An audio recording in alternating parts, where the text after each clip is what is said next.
E a 2 dias dessa reunião temos convidados 3 deputados com os quais vamos procurar perceber até que ponto vamos ou não vamos ter Orçamento de Estado e até que ponto essa reunião vai ser ou não decisiva. Passo a apresentar os nossos convidados, são o deputado Hugo Carneiro, do PSD, o deputado Tiago Barbosa Ribeiro, do PS, e a deputada Rita Matias, do Chega. Boa noite. Boa noite. Bem-vindos, no seu caso, bem-vindo pela primeira vez ao Não. Começo por si, deputado Hugo Carneiro. Depois das palavras de Pedro Nuno Santos ontem e do eco que essas palavras já tiveram ao longo do dia de hoje, entende que o caminho para um acordo ficou mais balizado e, portanto, mais complicado? Antes de mais, muito boa noite, cumprimentar-vos, cumprimentar quem nos está a ver à distância. Portanto, aquilo que eu posso dizer e que nós temos dito é que, de facto, a intervenção de Pedro Nuno Santos na passada sexta-feira foi uma intervenção muito radical, em que decidiu entrincheirar-se numa posição, enfim, incompreensível para quem diz que está disponível para negociar. E, como eu inclusivamente tive a oportunidade de dizer aqui ontem, nós ficamos a saber pela primeira vez na sexta-feira que Pedro Nuno Santos tinha mesmo 2 linhas vermelhas, que era o IRS jovem e o IRC, porque antes nunca o tinha dito, apesar de dizerem insistentemente que a posição deles era muito clara. Nunca foi, e ficamos a saber isso na passada sexta-feira. Aquilo que eu espero é que, com este esforço que o Governo está a fazer, genuíno, de ter este processo negocial com o Partido Socialista para que seja possível aprovarmos um Orçamento de Estado que beneficie os portugueses e o país e que garanta estabilidade, que a próxima reunião, com a contraproposta irrecusável que a AD vai apresentar, mereça da parte do Partido Socialista um assentimento, uma concordância que permita encerrar este processo com muita encenação da parte do Partido Socialista e devo dizer também da parte do Chega ao longo de todo este tempo. Aliás, o Chega é caricato, diz que está disponível, depois já não está disponível, depois é irrevogável, depois já não é irrevogável. Enfim, vamos ouvindo muitas coisas, mas aquilo que é importante, e é aí que nós nos devemos fixar, é que nós temos de ter um orçamento. O Governo está a fazer a sua parte, que é modelar, ceder, enfim, naquilo que é razoável, não descaracterizando o programa do Governo, uma vez que o programa do Governo não foi inviabilizado pelo Parlamento em devido tempo. Também não foi e tinham... não, mas existiram 2 moções de censura e o Partido Socialista não viabilizou essas moções de censura. Isso tem uma leitura política, como é Também não houve uma moção de confiança. Por isso. E, portanto, aquilo que é a minha expectativa é que na próxima reunião se resolva definitivamente esta questão, porque nós não podemos andar a adiar, e o Partido Socialista já adiou tempo demais. Aliás, recordo que o Primeiro-Ministro quis reunir com Pedro Nuno Santos desde o dia 4 de setembro e percebemos hoje, com a invenção ou a encenação da questão do acesso à informação que não tinham, a informação já era conhecida, aquela que era necessária para poder fazer esta negociação, e, portanto, a proposta certamente será irrecusável e, claro, não pode assentar, eu espero que o Partido Socialista não pense, que daquilo que é a verdadeira margem que está disponível do orçamento e que depende de medidas discrecionárias do Governo, isto é, medidas em que o Governo pode dizer que sim ou que não, ou fazer assim ou assado, que o Partido Socialista não queira impor à AD 80% de medidas do Partido Socialista, que é isso que querem fazer. Deputado Tiago Barbosa Ribeiro, aproxima-se quinta-feira, já depois da manhã, será o dia para ouvir a contraproposta do Governo, a tal contraproposta irrecusável. Que tipo de resposta é que pode existir às condições que o PS apresentou na passada sexta-feira e que possa consubstanciar uma proposta irrecusável? Bom, muito boa noite a todos, boa noite a quem está aqui a debater e a quem nos acompanha em casa. Eu começava por dizer que estive a ouvir agora com atenção o Carneiro, em linha com, aliás, com aquela que tem sido a narrativa e os argumentários que o PSD tem vindo a lançar ao longo dos últimos dias relativamente ao Partido Socialista, e começou logo por dizer algo que não é verdade, que o secretário-geral do Partido Socialista não teria dito em tempo que havia 2 medidas que eram linhas vermelhas para o Partido Socialista, o designado IRS jovem no modelo AD, e já lá iremos certamente, e uma baixa transversal do IRC. Eu até tenho aqui uma notícia do dia 1 de setembro de 2024, cujo título é Pedro Nuno Santos, abre aspas, Partido Socialista nunca viabilizará um orçamento do Estado que inclua IRC e IRS do Governo. Mas é preciso dizer o resto, que é na forma como foram entregues no Parlamento. Isto foi dito na rentrée do Partido Socialista. Nunca foi dito outra coisa. O PSD conhece perfeitamente a posição do Partido Socialista há muito tempo, mas é óbvio que o PSD neste momento está a trabalhar, aliás, desde o primeiro dia em que tomou posse, para eleições antecipadas, jogando uma dramatização em torno daquilo que são as condições de governação. E o PSD tem dito que o PS não pode impor o seu programa ao governo da AD. Nem o PS o quer fazer. O Orçamento do Estado será 99% da AD. Mas, certamente que se o PSD e o CDS, enfim, mas o PSD, quiser o apoio do Partido Socialista para viabilizar o orçamento, naturalmente que existe um conjunto de condições, desde logo estas duas linhas vermelhas. Portanto, a proposta irrecusável passará sempre por essas duas linhas vermelhas não serem ultrapassadas. São claras para o Partido Socialista. Para ser uma proposta irrecusável, tem sempre de não transgredir essas linhas vermelhas. Com certeza, nunca foi dito outra coisa da parte do Partido Socialista e foi isto que o secretário-geral do Partido Socialista disse desde sempre e reiterou na passada sexta-feira. Ora, o PSD tem que perceber que os eleitores que votaram no PSD não valem mais, nem menos, certamente, mas não valem mais do que os eleitores que votaram no Partido Socialista. O Partido Socialista tem um conjunto de orientações, de princípios, de valores, de ideias. E, naturalmente, não as vai transgredir para permitir, para viabilizar um governo da AD que quer governar com o seu programa, não negociando, tendo apenas 78 deputados, o PSD, a AD tem 80 no Parlamento, e não negociando, impondo aos outros o seu programa. E porquê que o PS está contra estas duas propostas? E gostaria de as aprofundar e explicar de forma sumária para que fique muito claro. Relativamente ao IRS jovem, naquilo que é proposta AD. Essa proposta do IRS jovem é uma proposta que já foi criticada pelo FMI, já foi criticada pelo Conselho de Finanças Públicas, foi criticada por economistas próximos do PSD e é uma proposta que é ineficaz, que é injusta e é potencialmente ineficaz. E porquê? Por algo que o Correio da Manhã, aqui da vossa casa, explicou há alguns dias, porque o IRS jovem da AD castiga salários até 1.500 euros. A maioria dos potenciais visados não ganha nada e nos escalões mais baixos, nova taxa é ainda mais desfavorável. Regime anunciado sem benefício para os mais novos. E porquê? E porquê? O que fica-lhe mal isso. E porquê? Porque 2/3 dos jovens ganham até 1.000 euros em Portugal. Portanto, 2 em cada 3 jovens vão ganhar 0 com a medida da AD. Os cálculos são da Deloitte e são da PwC. E, portanto, aqueles que ganham até 1.500 euros... Aqueles que ganham até 1.500 euros vão, aliás, ter uma quebra, vão pagar mais sensivelmente 12,5 euros. Os estudos não são do Partido Socialista, são das consultoras. Como é que é possível? Relativamente àquilo que é a baixa transversal do IRC, porquê é que nós estamos em desacordo com essa baixa transversal? Porque ela, uma vez mais, é ineficaz, é injusta e não ajuda a economia. 40% das empresas não pagam IRC. As PME têm, como se sabe, uma taxa reduzida sobre parte da matéria coletável até 25.000 euros e apenas 2,1%, os dados são da Autoridade Tributária, apenas 2,1% das empresas que estão nos 2 escalões mais altos de IRC pagam 57% até um pouco mais de todo o IRC liquidado. E quem são eles? São bancos, grande distribuição, elétricas e outras empresas.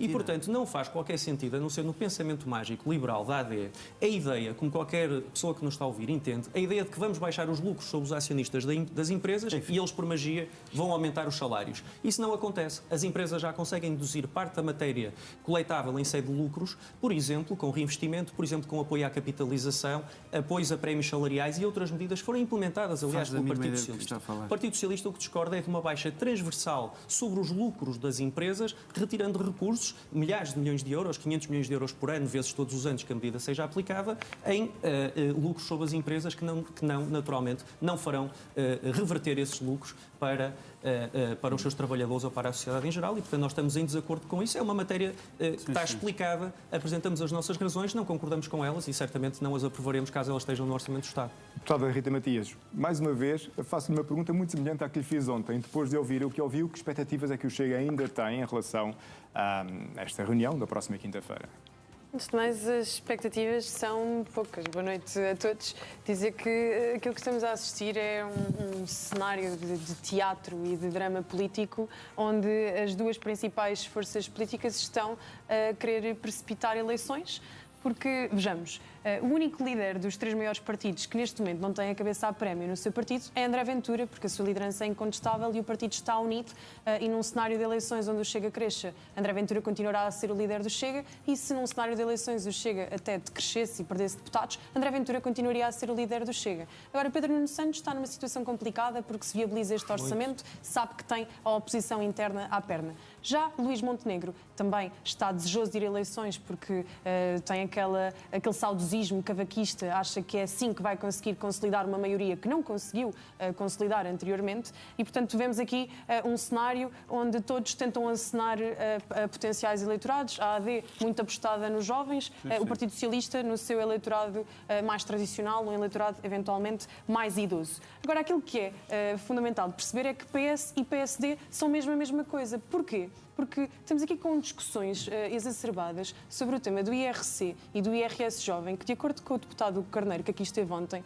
disse, não representam nem 30% do bolo do Orçamento de Estado. O que quer dizer que em tudo o resto, PS e PSD parece que não têm qualquer tipo de divergência política, económica, social e por isso são mesmo a mesma coisa. Portanto, é isto que os portugueses precisam de perceber. O grande teatro, o grande drama que está a acontecer é à volta de um bolo que não representa nem 30% do Orçamento de Estado e tudo o resto há uma consonância. E, portanto, se estes partidos realmente quisessem um entendimento, até tinham margem para esse entendimento, porque, pelos vistos, até há 70% que os une, que é bem mais do que aquilo que os separa. E, portanto, aquilo que temos que perceber é que há uma irresponsabilidade do governo atual que sabia que estava numa condição minoritária e que não procurou uma solução estável e há também uma irresponsabilidade do Partido Socialista que sabe perfeitamente que estas medidas são profundamente irrelevantes para aquilo que é a estabilidade orçamental do país, para aquilo que são os desafios que os portugueses enfrentam nos dias de hoje, mas fazem destes casos uma grande bandeira para não ficarem com a responsabilidade de chumbar o orçamento, para não serem castigados eleitoralmente, mas no fundo todos querem a mesma coisa, ir a eleições,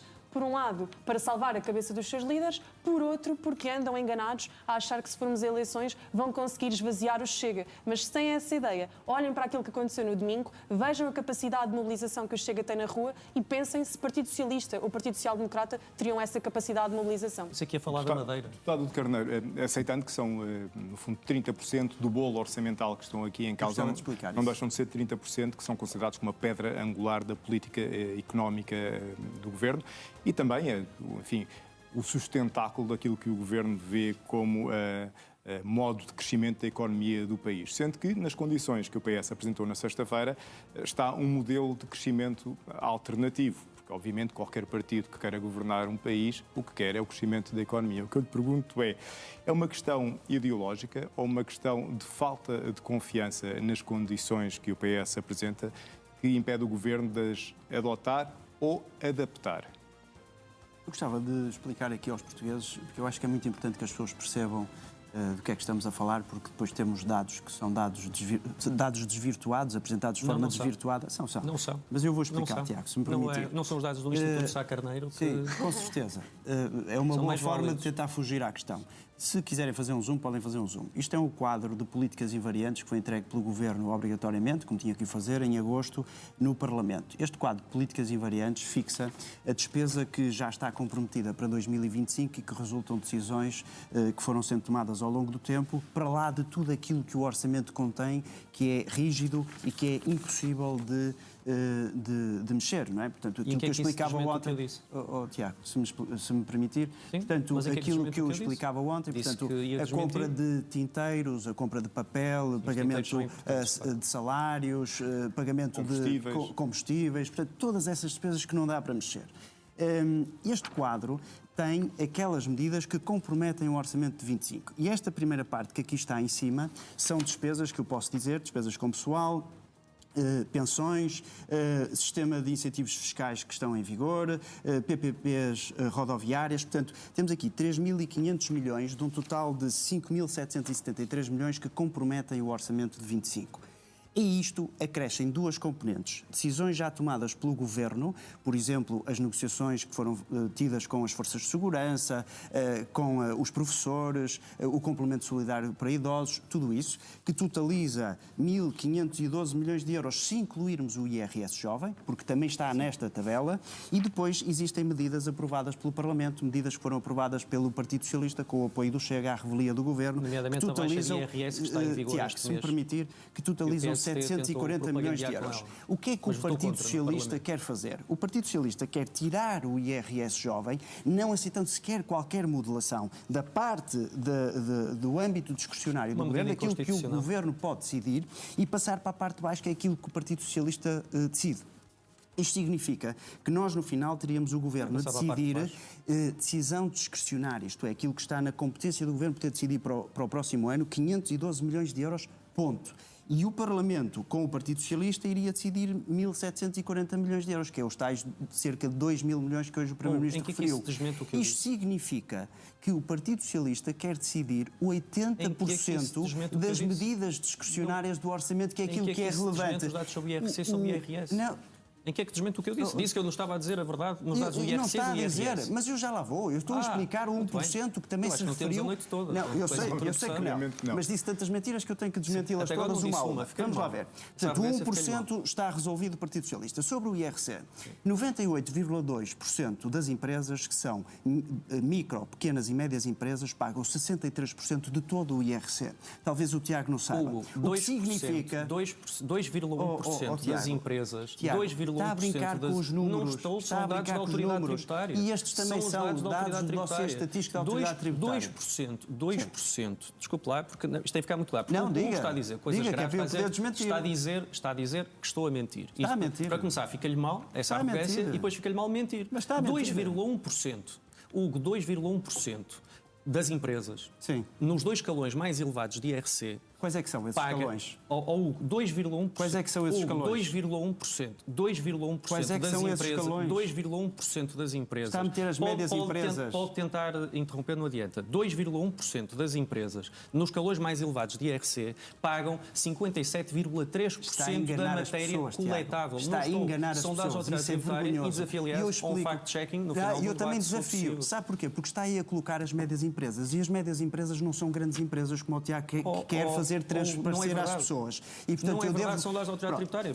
Pois, os dados que eu estou a usar são dados do dossiê estatístico, eu sei o que é que estão a dizer, são micro... Então, mas usa a linguagem que eu estou a usar. Micro, pequenas e médias empresas pagam 60%. IRC. Mas quem não paga também não tem, então, não vai receber. Exatamente. Não vai receber então isto beneficia quem? Não, dos 63% de IRC que são liquidados. Exatamente, obrigado.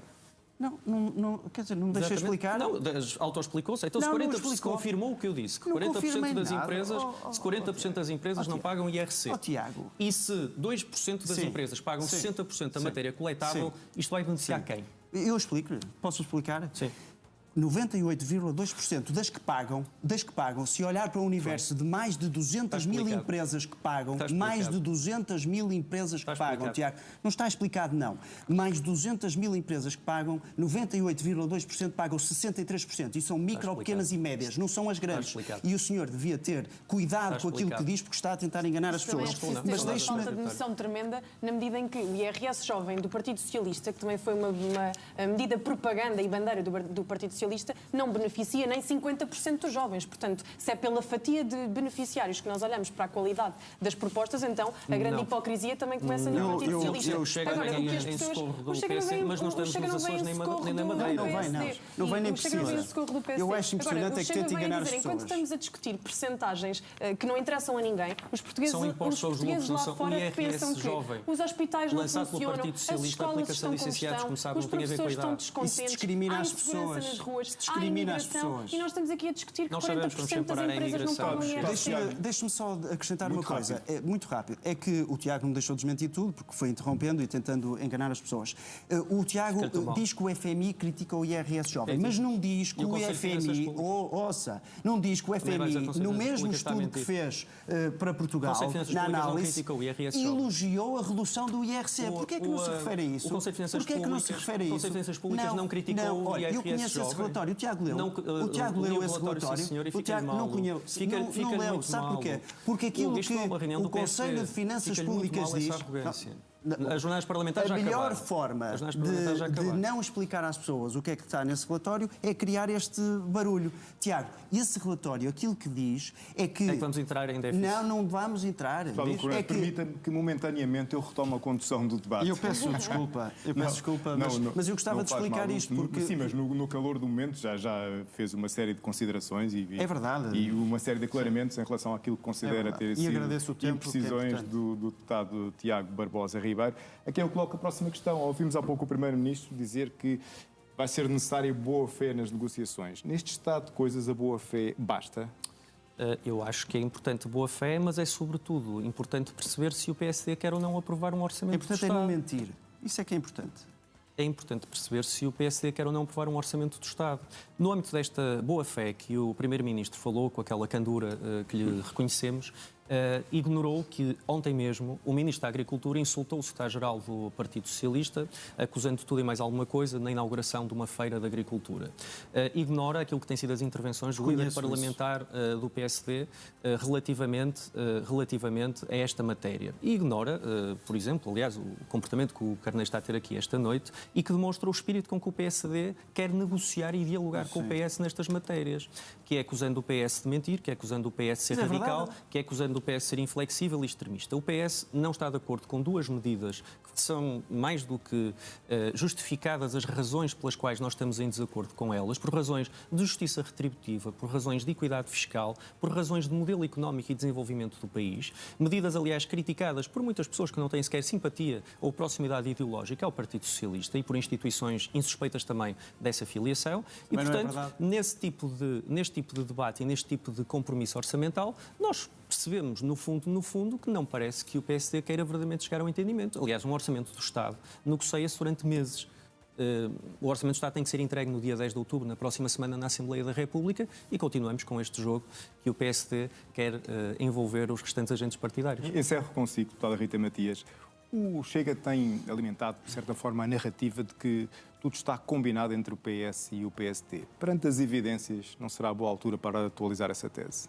Não de todo, até porque isto, na verdade, parece um conjunto de egos frágeis que ficam fragilizados com frases do Ministro da Agricultura num certame não sei do quê, mas, na verdade, ambos estão votados a este propósito de ir a eleições e tentar consolidar uma maioria, eventualmente, e isto é particularmente preocupante porque era a ideia que eu estava a tentar introduzir. Enquanto nós ficamos aqui a debater percentagens de empresas que podem ser beneficiadas ou percentagens de jovens que podem ser beneficiados, sim, há problemas estruturais que criam respostas e que não vão ter a sua resposta. E o problema de Portugal é que há décadas que vive de ciclo eleitoral em ciclo eleitoral. Em vez de existir um governo, que desta vez podia existir porque havia uma maioria parlamentar que o permitia, poderíamos ter um governo a 4 anos que pudesse pensar o país a longo prazo, a 10 anos, a 20 anos, pensar o país a gerações. Porque, de facto, olha, eu tenho 25 anos e desde que me lembro de ser gente, vejo que há um caos na saúde, há um caos na habitação, há um caos na educação. Portanto, tudo há um caos. Mas nunca há respostas, porque todos os partidos estão sempre, de uma forma profundamente eleitoralista, a procurar a manutenção do poder pelo poder. E isto é dramático. Eu detecto nas suas palavras quase que permitem uma postura de Estado por parte do Chega nesta discussão. Será essa a novidade que o Chega ainda pode acrescentar a esta negociação para terminar? Foi de facto a novidade que o Chega foi trazendo, não só a esta negociação, mas em todas, quando disse é preciso criarmos de facto uma alternativa política e esta alternativa podia ter sido cozinhada com várias forças à direita se tivesse existido realmente diálogo. Problema, nunca houve diálogo. Porquê? Porque o parceiro preferencial, em primeiro lugar, foi o Partido Socialista e a direita nunca aprende que o Partido Socialista faz tudo para se perpetuar no poder. E por isto é que acaba sempre engolida por este Partido Socialista. Deputada Rita Matias, deputado Carneiro e deputado Tiago Barbosa Ribeiro, muito obrigado aos três por terem estado connosco e muito boa noite.